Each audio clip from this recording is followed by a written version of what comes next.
Samajwadi party ने आपको प्रत्याशी घोषित किया है, क्या कहेंगे?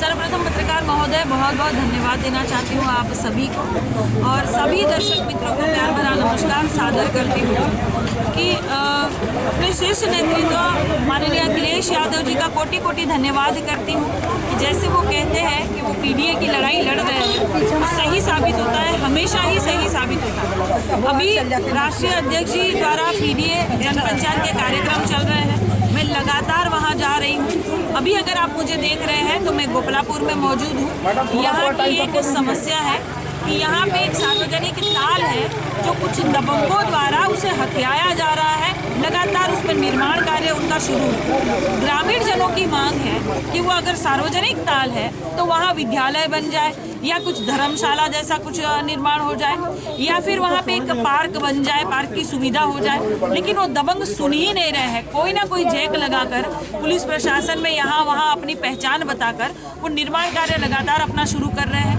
कुछ महीनों पहले भी मैंने आवाज उठाई थी तो रुका हुआ था, 2 लाख की पेनल्टी भी लगी हुई थी, लेकिन फिर भी वो समझ नहीं रहे हैं। वो मनबड़ इसीलिए हो गए हैं क्योंकि भारतीय जनता पार्टी की सरकार है। वो मनबड़ इसीलिए हो गए हैं क्योंकि भारतीय जनता पार्टी के यहाँ पार्षद है, वो सुनवाई नहीं कर रहे। ये लोग पार्षदों को बुला रहे हैं, वो आ ही नहीं रहे हैं। भारतीय जनता पार्टी के पार्षद, भारतीय जनता पार्टी के विधायक, भारतीय जनता पार्टी के सांसद, भारतीय जनता पार्टी के मुख्यमंत्री जी, भारतीय जनता पार्टी के प्रधानमंत्री जी, तो सुनवाई कौन करेगा?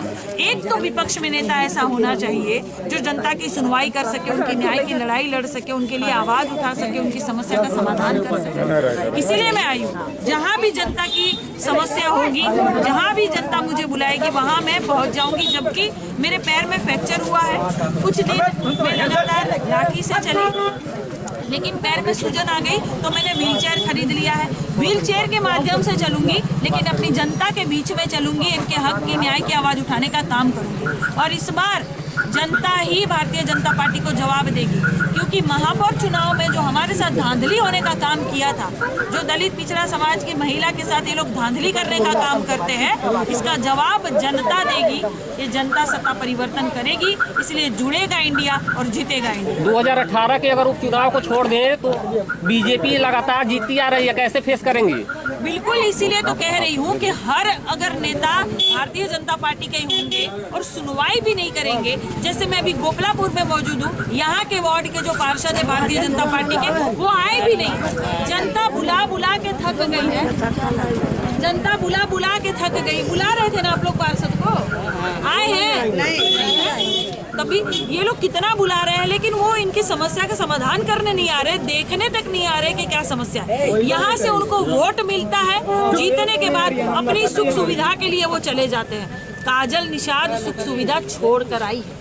भारतीय जनता पार्टी के नेताओं के पास जितना भी धन है ना, उतना धन मैं छोड़ कर आ गई हूँ। जनता को अच्छी तरह से पता है मैं समाज सेवी हूँ, समाज के लिए लड़ती हूँ, जनता के लिए लड़ती हूँ। तो जब कोई नेता सुनवाई नहीं करेगा तो जनता ही सत्ता परिवर्तन करेगी। जनता को अच्छी तरह से पता है कि लोकतांत्रिक देश है। अगर यहाँ सत्ता परिवर्तन नहीं कर पाई जनता तो अगली बार चुनाव भी नहीं होगा। आप लोग याद रखिएगा, दोबारा चुनाव होगा नहीं, कोई आप लोग का नेता नहीं होगा, कोई आवाज उठाने वाला आप लोग के बीच में होगा नहीं। इसलिए सत्ता परिवर्तन आप लोग करोगे ना? सब करेंगे, सब करेंगे। साइकिल को वोट दोगे ना? सब देंगे। वोटवा देख क्या करें।